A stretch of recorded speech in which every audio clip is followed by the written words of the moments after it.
third echelon. Well, what do you mean then? Look, Americans' attitude to this country was it's like taking candy away from kids. You know, it used to be the easiest country in the world to rip off. In Japan, you know, the Japanese government insisted on 55% equity. But Australia, no, come on, boys, you know, the full, 18th century approach. Anything is okay.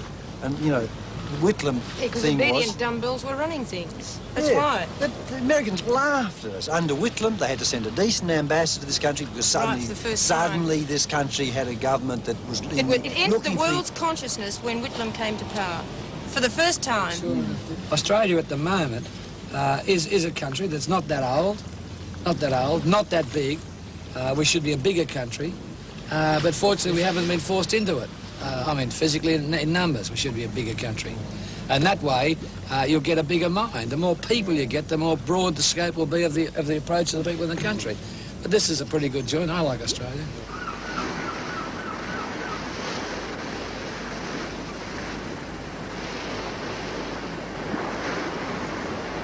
Class in Australia is rather subtle and interesting. The egalitarianism applies, I suppose, to the middle class. And there are three groups in the middle class. There's a lower middle class, middle class, and upper middle class. Australians don't like to call themselves working class.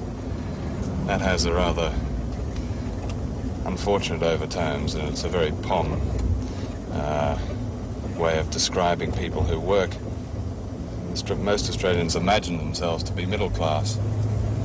And this is Rose Bay we're in now, which is a pretty expensive suburb of Sydney. And if you own a house in Rose Bay, then you would be considered, I suppose, upper middle class. You've reached the top of the tree.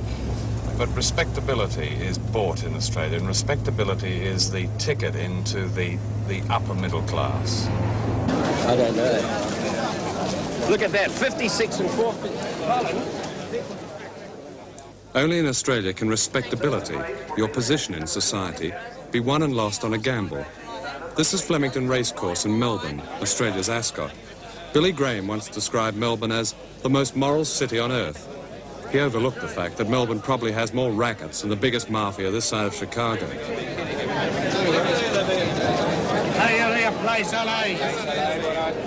But Melbourne does have pretensions of being moral. Its anglicised and titled gentlemen, sometimes called dingalings, belong to an Edwardian club, and its ladies run functions for the needy, otherwise known as bludgers.